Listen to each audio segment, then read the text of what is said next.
in the world are you watching from? Now, let's dive into today's story. Chapter 1. The Foundation Cracks. Marcus Snyder had always believed that military service was about protecting the innocent. After 12 years in special forces, including classified operations that would never appear in any official record, he'd seen enough of humanity's darkest impulses to appreciate the simple goodness of coming home to his wife Mercedes and 6-year-old daughter Emma. Their small house in Cedar Falls wasn't much, a modest 2-bedroom rental in a working-class neighborhood, but represented everything Marcus fought to preserve. Mercedes had decorated it with second-hand furniture and Emma's artwork, creating a sanctuary where Marcus could forget the things he'd done in service to his country. Marcus specialized in what the military euphemistically called direct action operations. His team eliminated high-value targets who were beyond the reach of conventional law enforcement: terrorists, war criminals, and predators who thought themselves untouchable. He was very good at making dangerous men disappear permanently and without trace. Mercedes Johns had married Marcus when she was 22 and he was 24, fresh out of his first deployment. She'd been drawn to his quiet intensity and the security his military career promised. But 8 years of marriage and constant deployments had worn down her patience and amplified her growing dissatisfaction with their modest lifestyle. Mercedes worked part-time at a local beauty salon, but her real ambition was to live the kind of life she saw on social media: expensive clothes, luxury vacations, and the admiration of people who mattered. Marcus's military salary couldn't provide that lifestyle, and his frequent absences left her feeling abandoned and resentful. Emma Snyder was the bright spot in both their lives, a precocious 6-year-old with her father's green eyes and her mother's blonde hair. She adored Marcus unconditionally, counting down the days until his returns from deployment with a homemade calendar covered in hand-drawn hearts. Chuck Logan owned 17 rental properties throughout Cedar Falls, and his business model relied on exploiting tenants who couldn't afford better options. At 53, Chuck had perfected the art of intimidation through legal technicalities and emotional manipulation. He particularly enjoyed having power over desperate women with children. Chuck had been watching Mercedes Snyder for months, noting her growing frustration with Marcus's absences and her obvious hunger for a more affluent lifestyle. When Marcus deployed for a 6-month peacekeeping mission to Eastern Europe, Chuck saw an opportunity to expand his collection of special arrangements with attractive female tenants. The trouble began in Marcus's 3rd month of deployment. Mercedes had been struggling with the rent since losing her salon job due to chronic tardiness and attitude problems. Chuck's initial offer seemed generous: reduced rent in exchange for household services that gradually became more personal and demanding. Marcus's first indication that something was wrong came through Emma's video calls. His usually cheerful daughter seemed subdued, often glancing nervously off camera when Mercedes wasn't in the room. When Marcus asked about the strange man's voice he occasionally heard in the background, Mercedes quickly explained that Chuck was just fixing things around the house. The neighborhood had begun to notice changes too. Cassie Fuentes, a nurse who lived next door, observed Chuck's increasingly frequent visits and Mercedes' apparent comfort with his presence. More troubling were the times she'd seen Emma alone outside, while Mercedes and Chuck were inside with the curtains drawn. Will Baldwin, Marcus's former Special Forces teammate who lived 2 hours away, had promised to check on the family during the deployment. His scheduled visit in month 4 revealed a situation that made his combat-trained instincts trigger immediate alarm signals. Will found Chuck Logan lounging in Marcus's living room wearing only a bathrobe, while Mercedes served him breakfast in a negligee. Emma sat quietly in the corner, unwashed, and wearing the same clothes Will had seen her in during his previous visit. "Who the hell are you?" Chuck demanded, clearly annoyed by the interruption. Will's response was controlled, but carried the unmistakable edge of a man capable of extreme violence. "I'm a friend of Marcus Snyder, the man whose house you're sitting in, the man whose wife you appear to be entertaining." Mercedes flushed red, but tried to maintain composure. "Will, this isn't what it looks like. Chuck's been helping us with maintenance issues." Will looked around the house, noting the obvious signs of Chuck's permanent residence, his clothes in the master bedroom, his personal items throughout the house, and most disturbing, a sophisticated camera system that hadn't been there during his previous visit. "Emma, sweetheart," Will said gently, "why don't you show me your room?" Emma's bedroom revealed the full scope of the situation. Hidden cameras were positioned to monitor her activities, and Will's trained eye spotted other surveillance equipment that had no legitimate purpose in a child's room. Emma whispered to him that the scary man watched her all the time and that Mommy said she had to be extra good or Daddy might never come home. Will's phone call to Marcus that night was carefully coded, but the message was clear. You need to know that your home situation has become compromised. Multiple unknowns have established residence, and your primary asset is in potential danger. Marcus understood immediately. His daughter was at risk, his wife had betrayed him, and a predator had moved into his home. The man who had eliminated terrorists across 3 continents felt a cold fury settle into his bones. The same emotional state that had made him legendarily effective at making problems disappear permanently. Marcus began planning his response that same night, using skills honed through years of operations against enemies who thought themselves beyond retribution. Chuck Logan and Mercedes Snyder had no idea they'd just declared war on someone who made warfare his specialty. Chapter 2. The Predator's Web. Chuck Logan's systematic takeover of Marcus's life followed a pattern he'd perfected with other military wives. The first month involved establishing dependency through small favors and emotional support during the husband's absence. The second month introduced physical intimacy through carefully orchestrated seduction and manipulation. The third month established control through documentation and implicit threats. Mercedes had fallen into Chuck's trap more easily than most. Her resentment toward Marcus for his constant deployments made her receptive to Chuck's attention and gifts. When Chuck offered to waive rent in exchange for companionship, Mercedes convinced herself she was making a practical decision rather than betraying her marriage. Chuck's true nature emerged gradually. He installed cameras throughout the house under the pretense of security, but Mercedes soon realized the cameras were focused on her and Emma rather than potential intruders.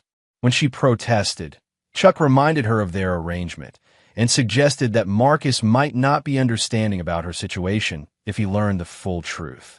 The psychological manipulation escalated when Chuck moved his personal belongings into the house. He claimed his own residence was being renovated, but Mercedes understood the real message. He now owned her home, her body, and her choices. Resistance would result in exposure, homelessness, and the loss of her daughter. Emma became Chuck's ultimate leverage. He never touched the child inappropriately, but his constant surveillance and veiled threats created an atmosphere of terror. Emma understood that the scary man controlled her mother completely, and that any resistance might result in her father never returning from his mission. Chuck's business model relied on documentation and blackmail. He recorded every intimate encounter with Mercedes, photographed her in compromising positions, and carefully documented her willing participation in their arrangement. If she ever tried to expose him or leave, the evidence would destroy her credibility and her marriage. Nicholas Mueller, Chuck's longtime friend and business partner, helped maintain the surveillance systems and provided muscle when tenants became problematic. Nicholas had served time for assault and enjoyed intimidating people on Chuck's behalf. Together, they had perfected a system of control that kept their victims silent and compliant. The breaking point came when Marcus called unexpectedly during one of Chuck's visits. Mercedes was forced to maintain a normal conversation while Chuck listened from the bedroom, occasionally making gestures that reminded her of his power over her situation. "Daddy," Emma had managed to grab the phone briefly. "When are you coming home? The scary man is here all the time, and Mommy cries." Chuck's face darkened with rage as Mercedes quickly took the phone back and ended the call with nervous explanations about Emma's imagination. That night, Chuck made his expectations crystal clear. Emma needed to be properly managed, or their arrangement would need to include additional terms. Marcus's investigation from overseas revealed the full scope of Chuck's operation. Using military intelligence resources and contacts in federal law enforcement, Marcus discovered that Chuck Logan was suspected in 3 other cases involving military families. The pattern was always the same: target vulnerable wives during deployments, establish control through manipulation and documentation, then exploit the situation for long-term financial and sexual gratification. Austin Hicks, a federal investigator specializing in predatory crimes, had been building a case against Chuck for 2 years, but lacked sufficient evidence for prosecution. Chuck was careful to operate within legal gray areas, and his victims were too intimidated to cooperate with investigations. Marcus's contact with Austin revealed additional disturbing information. Chuck's camera systems weren't just for blackmail. He sold footage to online networks that specialized in voyeuristic content featuring military families. Emma's recorded activities were being distributed to predators worldwide, generating substantial income for Chuck's operation. The revelation that his daughter was being exploited for profit pushed Marcus beyond simple anger into the cold, calculating mindset that had made him legendary among Special Forces operators. This wasn't just about punishing betrayal. It was about eliminating a predator who threatened children and would continue threatening them until permanently stopped. Marcus began assembling a team using contacts from his military career.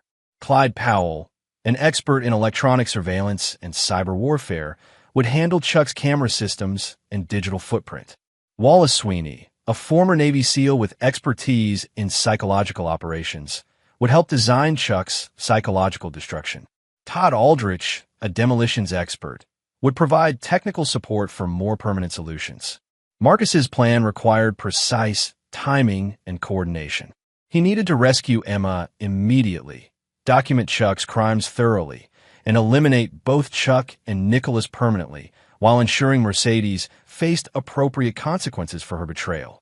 The operation would require all his skills as a Special Forces operator and his complete willingness to operate outside legal boundaries. Chuck Logan had spent years preying on military families, believing that deployed soldiers were powerless to protect their loved ones.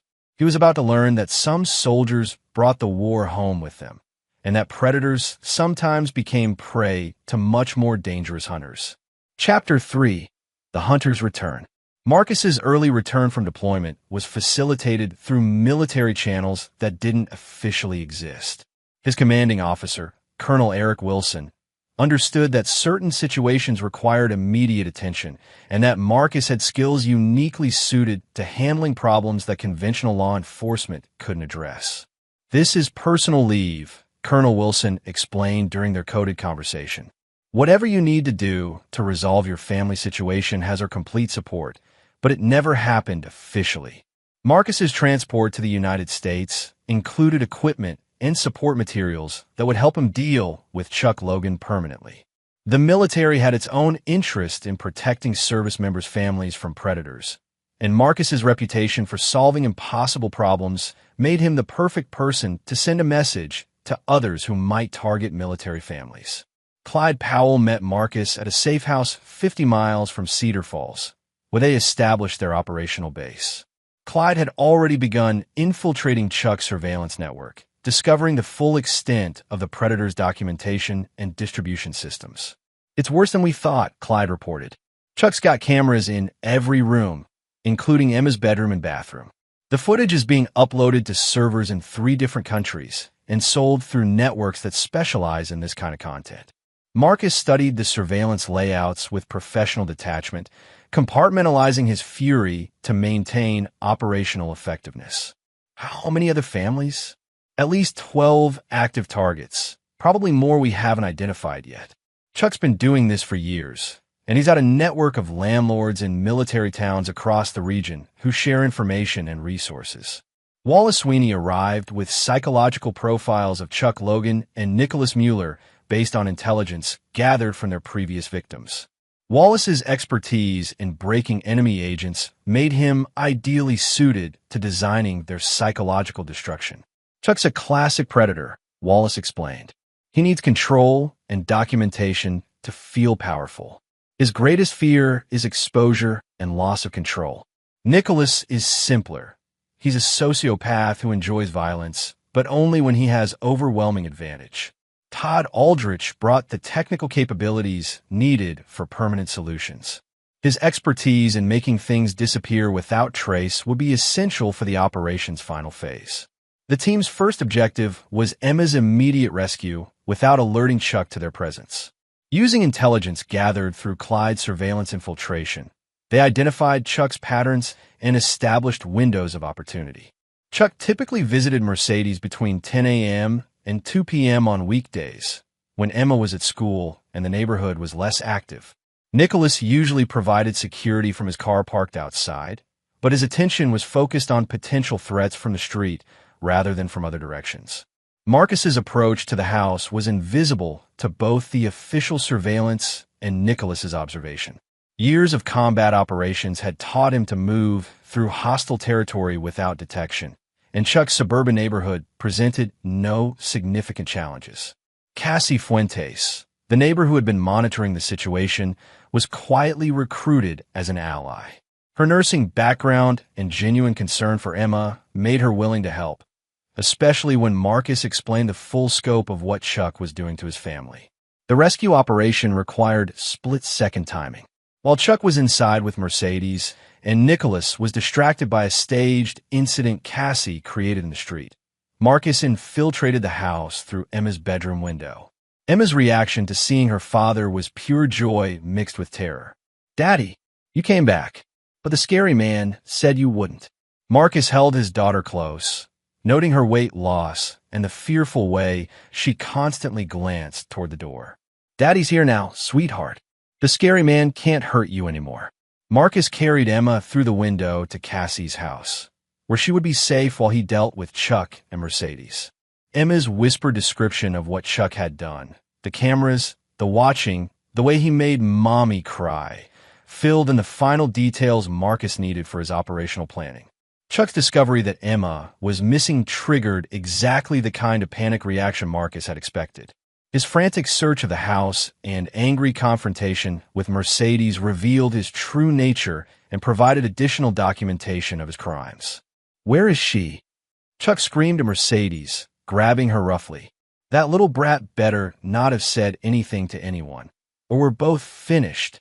Mercedes's terrified response revealed the full extent of her subjugation. "I don't know. She was in her room an hour ago. Maybe she went to Cassie's house."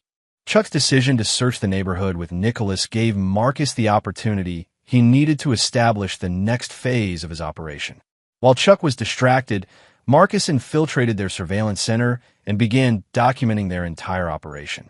The evidence Marcus collected was overwhelming.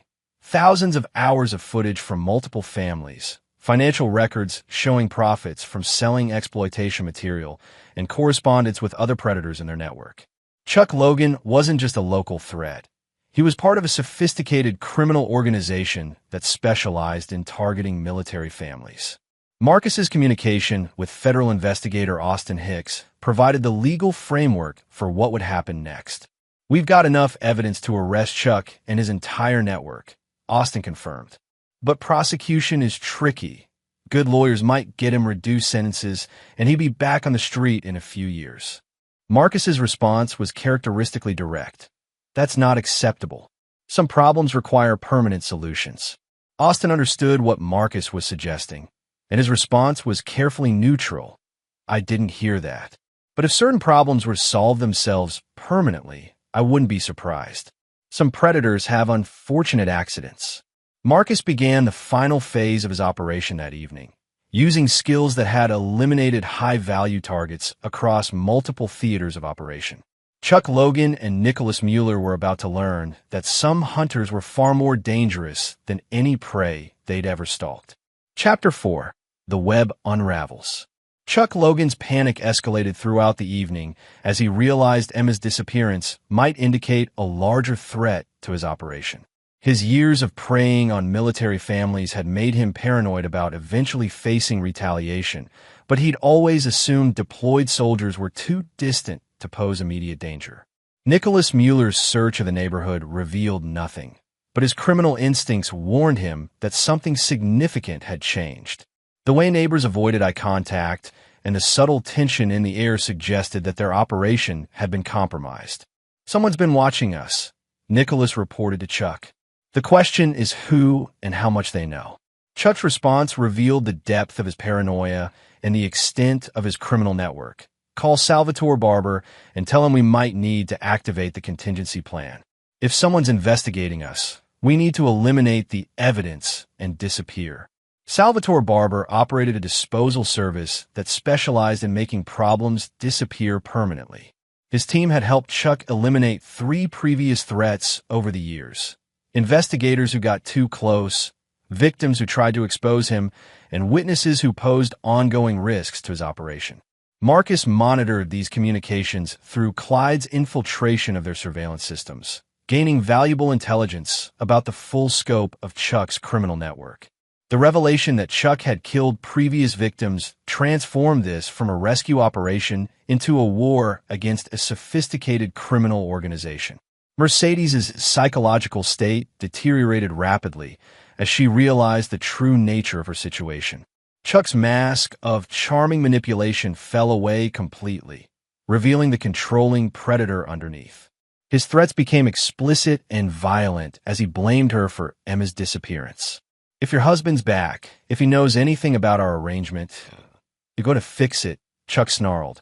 Or I'll make sure both you and that little brat disappear permanently. Mercedes' terrified call to Marcus was monitored and recorded by Clyde's team.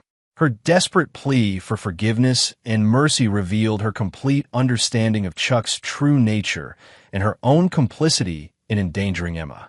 Marcus, please, Mercedes sobbed into the phone. I know what I did was wrong, but I was scared and alone, and Chuck said, he said things would happen to Emma if I didn't cooperate. Please don't let him hurt her. Marcus's response was coldly professional. Emma is safe. You're not. Chuck Logan is going to die tonight, and you're going to prison. The only question is whether you help us eliminate his network or face federal charges as an accessory to child exploitation. The offer of cooperation versus prosecution was standard operational procedure, but Marcus had no intention of showing Mercedes mercy regardless of her choice. She had traded their daughter's safety for personal comfort and financial benefit, a betrayal that warranted permanent consequences. Wallace Sweeney's psychological operation against Nicholas Mueller began that evening with a series of carefully orchestrated events designed to isolate him from Chuck and make him vulnerable to elimination. Using intelligence gathered about Nicholas's criminal history and psychological profile, Wallace triggered a cascade of paranoid responses. The first element involved Nicholas's parole officer receiving anonymous tips about violations of his release conditions. The second involved his known associates receiving information suggesting Nicholas was cooperating with federal investigators. The third involved his ex-wife receiving evidence of his current criminal activities and threats to expose him unless he paid substantial blackmail. Nicholas's mental state deteriorated rapidly as multiple threats emerged simultaneously. His criminal associates began avoiding him. His parole officer scheduled surprise visits, and his ex-wife made demands that suggested someone was feeding her information about his activities. Someone's setting me up, Nicholas told Chuck during an increasingly frantic phone conversation. Everything's falling apart at once, and I think we're being targeted by professionals. Chuck's response revealed his willingness to sacrifice Nicholas to protect himself. Handle your own problems. I've got bigger issues to deal with right now. The psychological pressure on Nicholas intensified when Wallace arranged for him to receive photographs of himself taken from impossible angles. Surveillance shots that demonstrated someone with professional capabilities was watching his every move. The message was clear. He was being hunted by someone far more dangerous than any threat he'd previously faced. Todd Aldrich's preparation for the elimination phase involved establishing multiple scenarios for making Chuck and Nicholas disappear without trace. His expertise in demolitions and accident reconstruction would ensure their deaths appear to be unfortunate incidents rather than targeted assassinations. Marcus's final communication with Colonel Wilson confirmed that his operation had full military support.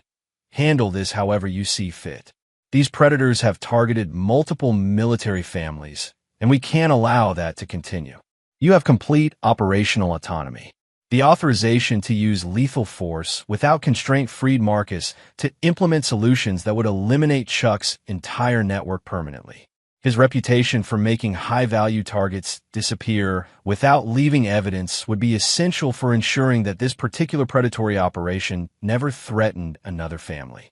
Chuck Logan's final mistake was attempting to eliminate Mercedes as a potential witness.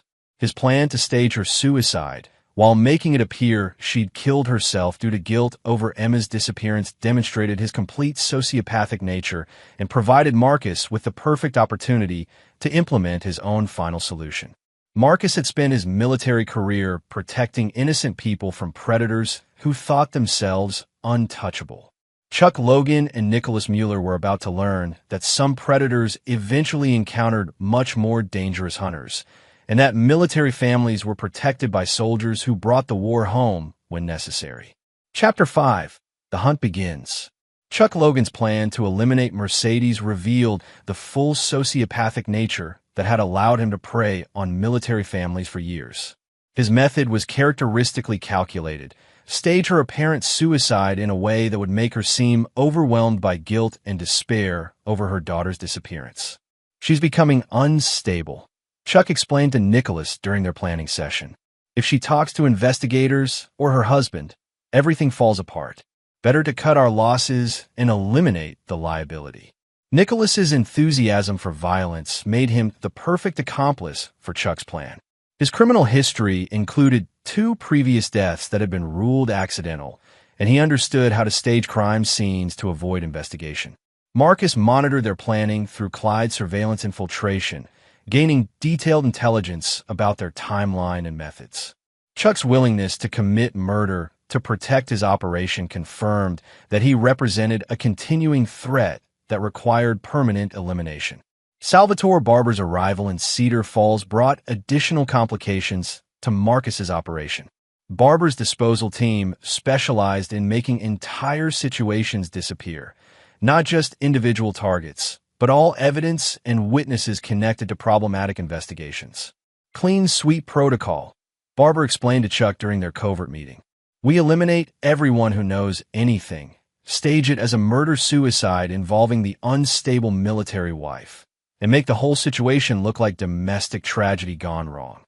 The scope of Barber's plan included killing Mercedes, eliminating any neighbors who might have witnessed Chuck's activities, and if necessary, staging Emma's death as collateral damage in her mother's psychological breakdown.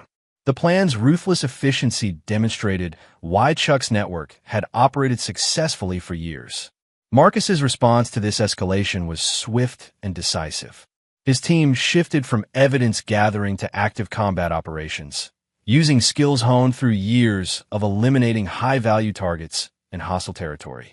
Wallace Sweeney's psychological operation against Nicholas reached its culmination when he received a package containing photographs of his own apartment taken from inside, along with detailed information about his daily routines and personal vulnerabilities. The message included a single line: "We know everything. Surrender now or face consequences." Nicholas's mental breakdown was immediate and complete. Years of intimidating others had never prepared him to be the target of professional psychological warfare. His panic call to Chuck revealed his complete loss of nerve and his willingness to abandon their operation to save himself. "They're inside my apartment. Chuck, they know everything about me. I'm getting out of town before they decide to make me disappear." Chuck's response demonstrated his complete lack of loyalty to his associates. "Fine, run. But if you talk to anyone about our operation, I'll make sure Barber finds you wherever you go." Nicholas's attempt to flee that evening provided Marcus with the perfect opportunity to implement Todd Aldrich's elimination protocol. The stage car accident on a mountain road outside town would appear to be the result of Nicholas's panic driving and poor weather conditions. Todd's expertise in demolitions and accident reconstruction ensured that Nicholas's death would be thoroughly convincing to investigators. The explosive device attached to his vehicle's brake system would activate when he attempted to navigate the sharp curves of the mountain road, sending his car through the guardrail and into the ravine below. Nicholas Mueller's last moments were spent in terror, realizing too late that his years of violence and intimidation had made him a target for someone far more professional and deadly. His car's fiery crash eliminated not just his life, but any evidence of the device that had caused his death. Cassie Fuentes' role in the operation expanded when Marcus revealed the full scope of Chuck's criminal network and the immediate threat to multiple families in the neighborhood.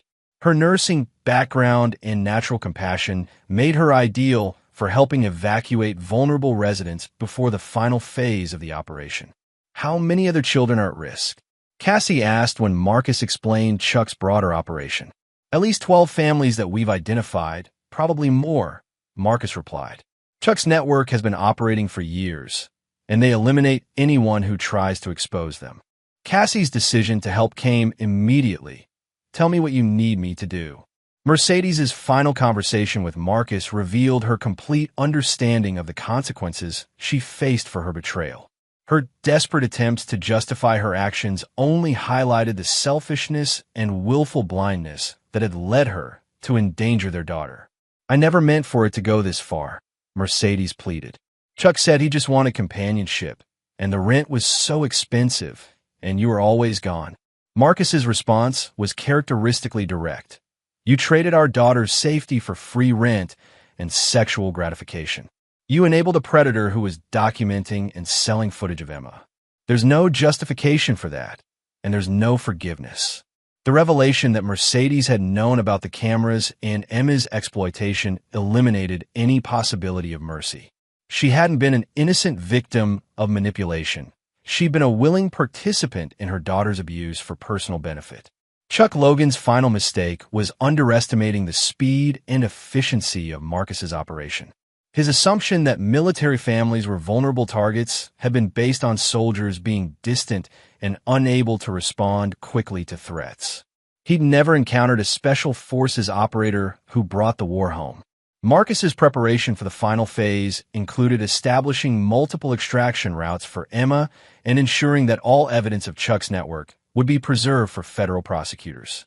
The predators would be eliminated permanently, but their victims would have justice through the legal system. Chapter 6: Predators and Prey. Chuck Logan's escalating paranoia following Nicholas's death revealed the fundamental cowardice beneath his predatory facade. Years of intimidating vulnerable women and children had not prepared him for facing a genuine threat, and his psychological deterioration was rapid and complete. Salvatore Barber's team arrived in Cedar Falls to find their target environment completely compromised.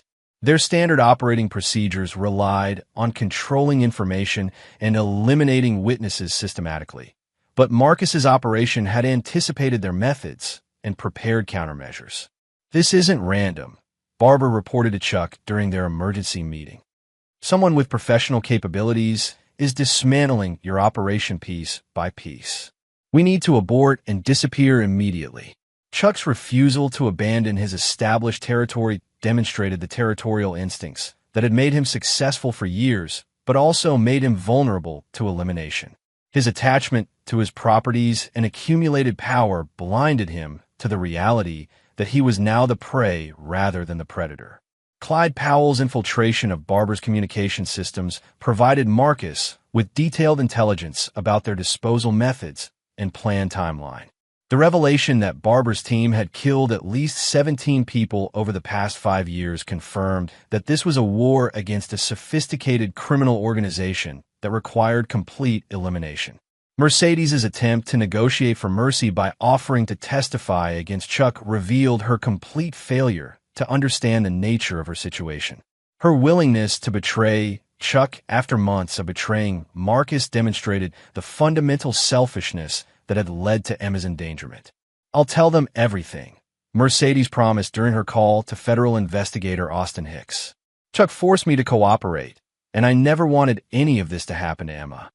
Austin's response was professionally neutral, but Marcus's parallel conversation made the reality clear. Your wife's cooperation is valuable for prosecuting Chuck's network, but it doesn't change her criminal liability. She knowingly participated in child exploitation for personal benefit. Wallace Sweeney's psychological operation against Chuck Logan intensified with the delivery of recordings of Chuck's own conversations discussing the elimination of witnesses and the exploitation of children. The recordings were edited to suggest that Nicholas had been secretly recording Chuck for weeks before his death. Chuck's discovery that Nicholas had allegedly been documenting their conversations created a cascade of paranoid responses. His frantic attempts to locate and destroy potential evidence led him to make increasingly desperate decisions that further exposed his operation to surveillance and documentation. Todd Aldrich's preparation for eliminating Salvatore Barber's team required more sophisticated techniques than the simple accident that had eliminated Nicholas.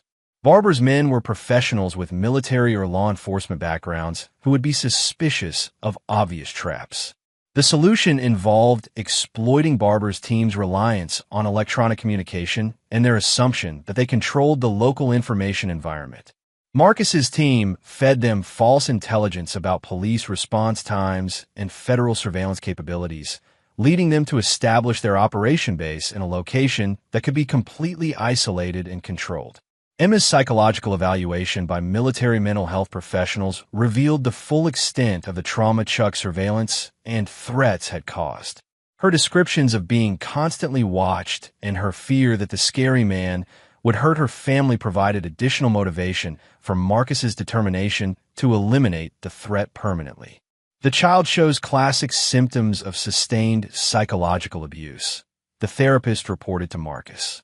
She's developed hypervigilance and dissociative responses consistent with prolonged predatory stalking. Recovery will require years of therapy and absolute assurance that the threat has been eliminated. Marcus's communication with Colonel Wilson confirmed that Emma's condition justified any level of response necessary to protect her and prevent similar abuse of other military families. Use whatever methods you deem appropriate. The protection of our families justifies extreme measures. Chuck Logan's final desperate gambit involved attempting to eliminate all evidence of his operation by burning down his properties and killing any remaining witnesses. His plan to stage a gas explosion that would destroy multiple houses in the neighborhood demonstrated his complete willingness to commit mass murder to protect himself. The plan's scope included killing Cassie Fuentes and two other neighbors who had witnessed his activities, eliminating Mercedes to prevent her testimony, and making the entire situation appear to be an accidental gas leak explosion that had consumed multiple homes. Marcus's interception of Chuck's communication with a corrupt gas company employee revealed the timeline and method for the planned explosion. The revelation that Chuck was willing to kill innocent families to cover his crimes eliminated any moral constraints on Marcus's response. Barber's team began implementing their own elimination protocol simultaneously, creating a convergence of multiple criminal operations that required immediate and decisive action. Marcus's years of experience in multi-target environments made him uniquely qualified to handle the complex tactical situation. The final phase of the operation would require eliminating both Chuck's local operation and Barber's disposal team, while preserving evidence for federal prosecution of their broader network. Marcus's reputation for handling impossible tactical situations would be tested against multiple professional adversaries operating on familiar territory. Chuck Logan had spent years believing that predators like himself were the apex of the food chain, capable of destroying anyone who threatened their operations. He was about to learn that some soldiers brought skills home that made them far more dangerous than any predator who relied on intimidation and institutional cover. Chapter 7: The Convergence. The tactical situation that developed on the evening of Marcus's final operation required the kind of complex multi-target coordination that had made him legendary in special forces circles. Chuck Logan's planned gas explosion was scheduled for midnight, while Salvatore Barber's team intended to eliminate all witnesses starting at 11 p.m. Marcus's team had 6 hours to neutralize both threats while ensuring Emma's safety and preserving evidence of the criminal network for federal prosecution. The operation required precision timing and the willingness to eliminate multiple targets simultaneously without leaving evidence of military involvement. Clyde Powell's control of the electronic environment gave Marcus unprecedented tactical advantage. Every communication between Chuck and Barber was monitored, their planned routes were tracked, and their weapons and equipment capabilities were documented in real time. Barber's team is moving into position, Clyde reported from their command center. 3 vehicles, 8 personnel, military-grade weapons, and surveillance equipment. They're professionals, but they're operating in territory we control. Wallace Sweeney's psychological operation reached its culmination with Chuck Logan's complete mental breakdown. The final trigger was a call from someone claiming to be Nicholas Mueller, allegedly speaking from federal protective custody and describing Chuck's planned elimination. "Chuck, they know everything," the voice said, using recordings of Nicholas's actual speech patterns that Wallace had synthesized. "They've got recordings, financial records, everything. Barber's not coming to help you. He's coming to eliminate you as a liability." Chuck's response was exactly what Wallace had predicted. Complete paranoid collapse followed by desperate attempts to contact Barber and confirm his suspicions. The resulting communications revealed the full scope of their elimination plan and provided additional evidence of their criminal conspiracy. Todd Aldrich's placement of monitoring devices throughout Chuck's properties allowed Marcus to track his movements and preparations in real time. Chuck's amateur attempts to booby-trap his own house and establish defensive positions revealed his complete lack of professional training or tactical competence. Mercedes's final call to Marcus was a desperate attempt to negotiate for Emma's future well-being. Her complete understanding that she would face federal prosecution had shifted her focus to ensuring their daughter would be protected from the consequences of her mother's betrayals. "Please don't let Emma hate me," Mercedes pleaded. "I know what I did was unforgivable, but she's innocent in all this. Promise me you'll make sure she has a good life." Marcus's response reflected his military training in handling casualties and collateral damage. "Emma will be protected and provided for. Her future won't be destroyed by your choices. But you'll never see her again. That's the cost of betraying your family."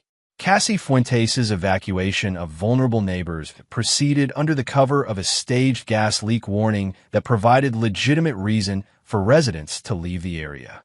Her nursing credentials gave her credibility with local authorities, and her genuine concern for community safety made her warnings effective.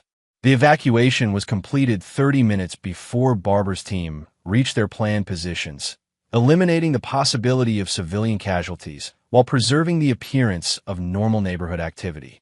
Austin Hicks positioned his federal task force to respond to the situation as it developed, but with strict instructions to allow Marcus's team to handle the immediate tactical situation. Federal law enforcement would handle prosecution and evidence preservation, but the elimination of immediate threats required capabilities that existed outside legal constraints. Chuck Logan's final preparation involved recording a video confession that was intended to serve as insurance against betrayal by his criminal associates. The recording detailed his entire operation, named his victims, and described the methods used to control and exploit military families. Chuck's assumption that the recording would protect him demonstrated his fundamental misunderstanding of his situation. He still believed he was operating within a criminal justice system where evidence and legal procedures mattered, not realizing he was facing military justice administered by someone who viewed him as an enemy combatant threatening American families. Barber's team's approach to the neighborhood was professionally executed but relied on assumptions about local control that were no longer accurate. Their electronic surveillance detected no federal presence. Their communications appeared secure, and their intelligence suggested they faced only local law enforcement capabilities. Marcus's team allowed Barber's personnel to establish their positions while monitoring their every movement and communication. The tactical advantage of knowing enemy positions and intentions while remaining undetected made the subsequent elimination protocol straightforward and efficient. The convergence began at 10:47 p.m. when Chuck Logan attempted to activate his gas explosion device and discovered that Todd Aldrich had replaced his amateur bomb with a sophisticated device that would eliminate Chuck while leaving the rest of the neighborhood unharmed. Barber's team moved to their final positions exactly as Marcus had predicted, making them vulnerable to simultaneous elimination by Todd's strategically placed charges. Years of making high-value targets disappear had prepared Marcus's team for exactly this kind of complex tactical situation. Chuck Logan's last moments were spent in the terrified realization that he had been outmaneuvered by someone far more professional and deadly than anyone he had ever encountered. His years of preying on vulnerable families had not prepared him for facing a soldier who brought military skills to the protection of innocent children. Chapter 8. Elimination Protocol. The final phase of Marcus's operation began at precisely 10:52 p.m. when Chuck Logan triggered the device he believed would destroy the neighborhood and eliminate all evidence of his crimes. Instead, Todd Aldrich's sophisticated explosive eliminated only Chuck, while leaving forensic evidence that would appear to investigators as an accidental gas explosion caused by Chuck's own criminally negligent modifications to the gas system.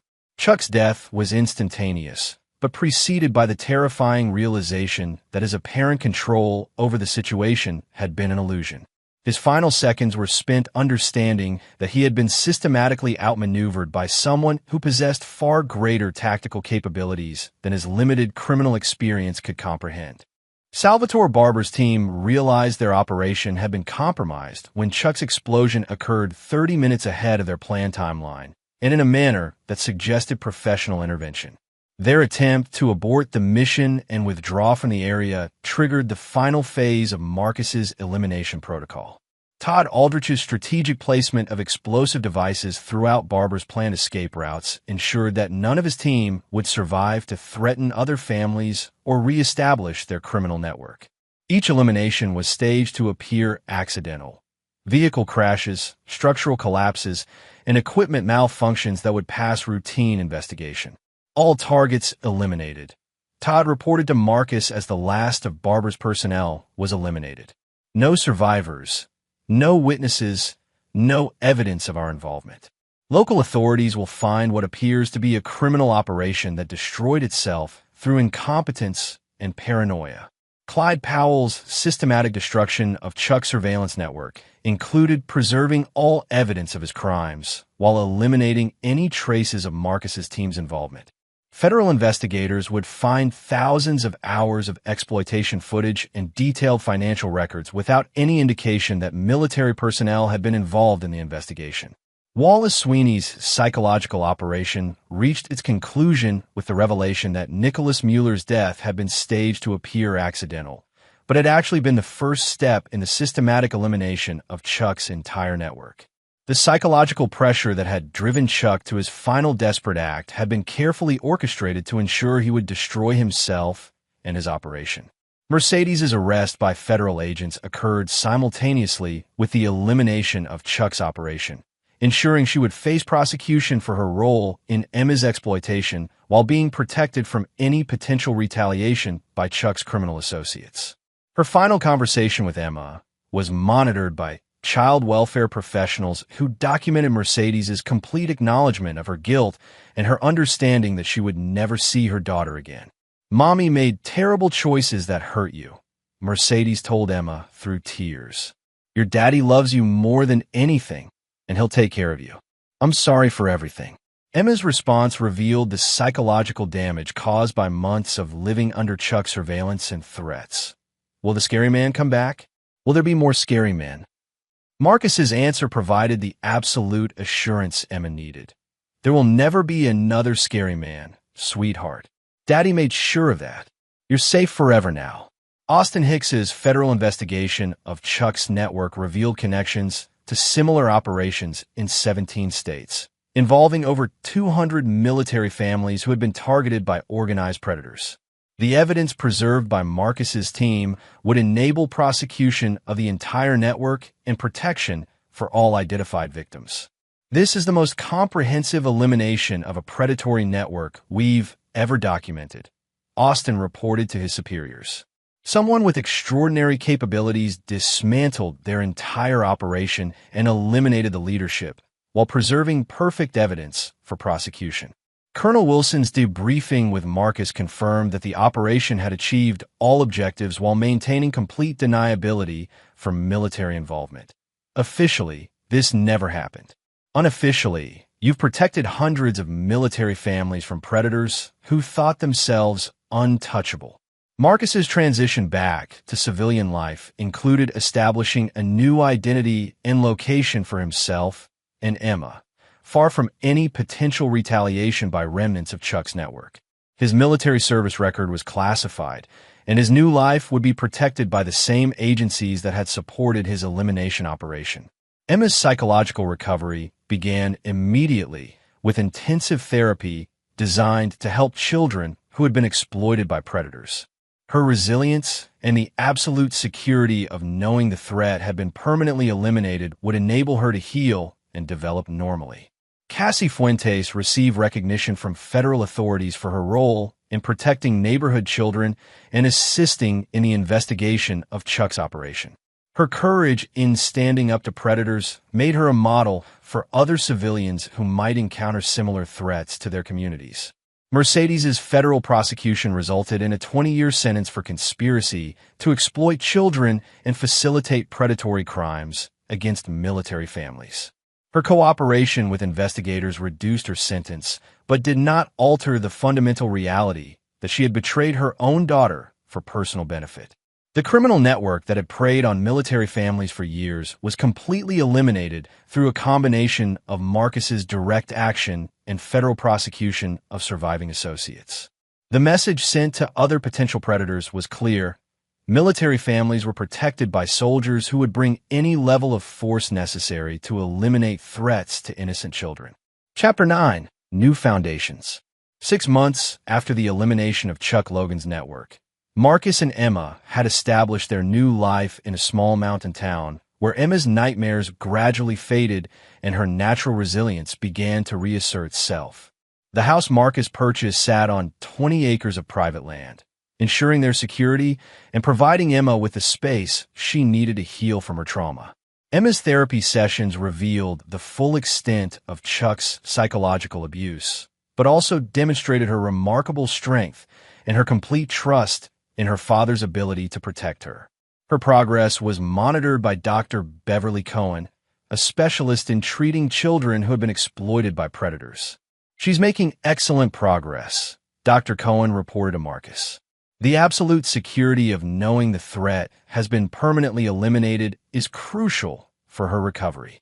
Most children in similar situations never receive that kind of closure." Marcus's new identity as a security consultant allowed him to use his military skills in legitimate business while maintaining the flexibility to respond to any future threats. His reputation in certain circles as someone capable of handling impossible problems brought him clients who needed protection from threats that conventional law enforcement couldn't address. The financial settlement for Mercedes's conviction and the seizure of Chuck's assets provided Emma with a substantial trust fund that would ensure her educational and therapeutic needs were met throughout her life. Marcus had structured the fund to exclude any possibility of Mercedes accessing the money, even after her eventual release from prison. Emma's first day at her new school marked a significant milestone in her recovery. Her ability to interact normally with other children and her growing confidence in new situations demonstrated that the damage caused by Chuck's surveillance and threats was being successfully addressed through therapy and Marcus's unwavering protection. "Will we always live here, Daddy?" Emma asked as Marcus walked her to school. "As long as you want to, sweetheart," Marcus replied. "This is our home now, and no one will ever make us leave or threaten our family again." Mercedes's attempts to contact Emma through letters were intercepted by federal authorities and child welfare officials who determined that any communication from Mercedes would be harmful to Emma's recovery. The letters revealed Mercedes's continued self-pity and attempts to minimize her responsibility for Emma's trauma. Marcus's response to these attempts was characteristically direct. Mercedes had forfeited any right to contact Emma when she chose to endanger their daughter for personal benefit. The complete severing of that relationship was necessary for Emma's psychological health and future security. Austin Hicks's broader investigation revealed that Chuck's network had been one of several similar operations targeting military families across the United States. The evidence preserved during Marcus's operation enabled federal prosecution of over 50 predators and protection for more than 300 children who had been exploited. Your operation eliminated the most sophisticated and dangerous network we've ever encountered, Austin reported during his final briefing with Marcus. The methods you use to document their crimes while eliminating the perpetrators will become the model for future operations against similar threats. Colonel Wilson's official commendation for Marcus's service included recognition that would never appear in public records, but acknowledged his unique contribution to protecting military families. Your actions eliminated a threat that conventional law enforcement could not address and protected hundreds of innocent children from predators who thought themselves beyond retribution.